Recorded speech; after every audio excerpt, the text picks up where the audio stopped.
రాజు చెప్పండి, అంటే మనం ఇప్పుడు చూసిన విధంగా చూస్తే ఆవిడ ఏమన్నారు అంటే ఇంకొక వ్యాఖ్య కూడా, భారత్ పాకిస్తాన్ వద్ద ఉద్రిక్త పరిస్థితులు ఆల్రెడీ ఉన్నాయి. సో ఈ నేపథ్యంలో ఆఫ్ఘనిస్తాన్లను భారత్ వాడుకుంటోంది, తాలిబాన్లను భారత్ వాడుకుంటోంది అని కూడా వ్యాఖ్య చేసింది. అంటే ఆవిడ వ్యాఖ్యలు కూడా రెండు రకాలు ఉన్నాయి. ఒకవైపు ఆఫ్ఘనిస్తాన్లను భారత్ వాడుకుంటోంది, తాలిబాన్లు ఇండియాకి సహాయం చేస్తున్నట్లుగా చెప్పారు. అలాగే ఇంకొక వైపు ఏమో ఆఫ్ఘనిస్తానే ఇండియా మీద కుట్ర చేసిందని చెప్తున్నారు. నిజంగా ఈ రెండు విభిన్నంగా ఉన్నాయి ఒకటే వ్యాఖ్యలో. మరి దీనికి మీరేమంటారు? ఖచ్చితంగా దుర్గా, ఇప్పుడు ఆ వివరాలని కూడా మనం పక్కన పెడితే ఇప్పటి వరకు కూడా మనం అనుకుంటున్నది ఏంటంటే భారత్ మీద కుట్ర జరుగుతోంది, ఈ విమాన ప్రమాదానికి కుట్ర కారణమై ఉండొచ్చు అనేటటువంటి దాని మీద ఇప్పుడే మనం ప్రైమ్ అయిన ఈ అంశానికి సంబంధించి ఆమె అడమ్స్ పెట్టినటువంటి దాని మీద మనం మాట్లాడుతున్నాం. అయితే ఇప్పుడే మనకు అందుతోంది బ్రేకింగ్.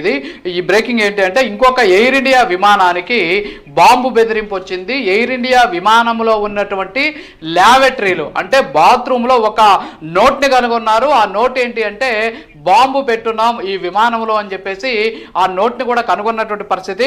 ఇది వచ్చేసి పుకెట్ నుంచి ఢిల్లీకి వస్తున్నటువంటి ఎయిర్ ఇండియా విమానం నెంబర్ 379.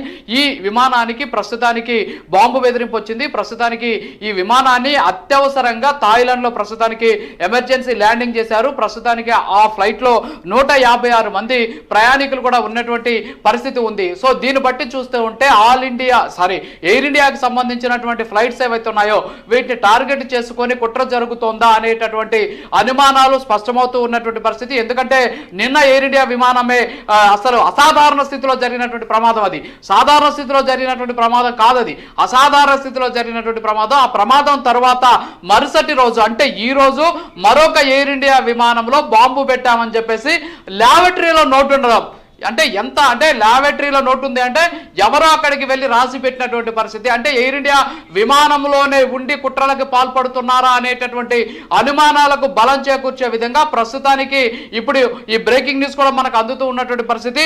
ఇది పుకెట్ నుంచి ఈ విమానం ఢిల్లీకి వస్తుంది. ప్రస్తుతానికి ఎమర్జెన్సీ ల్యాండింగ్ థాయిలాండ్లో చేశారు.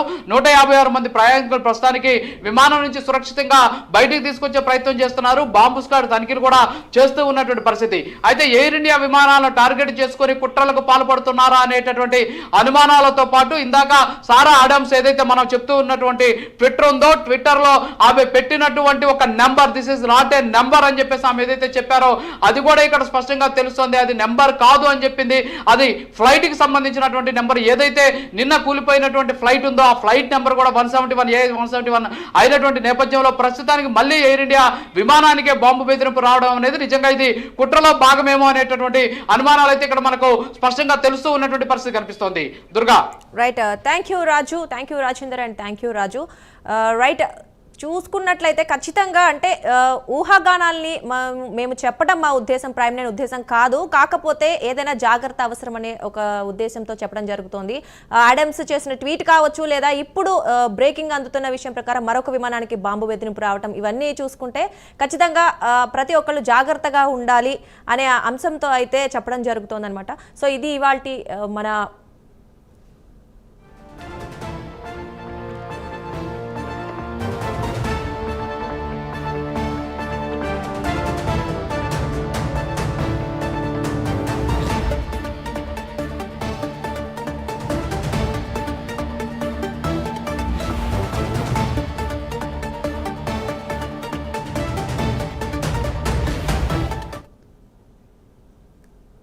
ఇక అసలు విషయం ఏంటి అంటే, సారా ఆడమ్స్ అనే ఒక వ్యక్తి భారత్ మీద ఆఫ్ఘనిస్తాన్ లో కుట్రలు జరుగుతున్నాయని, వార్ కూడా మొదలైందని, ఆ వార్ అనేది ఎప్పుడు ఏ రూపంలో భారత్ మీద జరుగుతుందో చెప్పలేరని ఓ కామెంట్ చేసింది.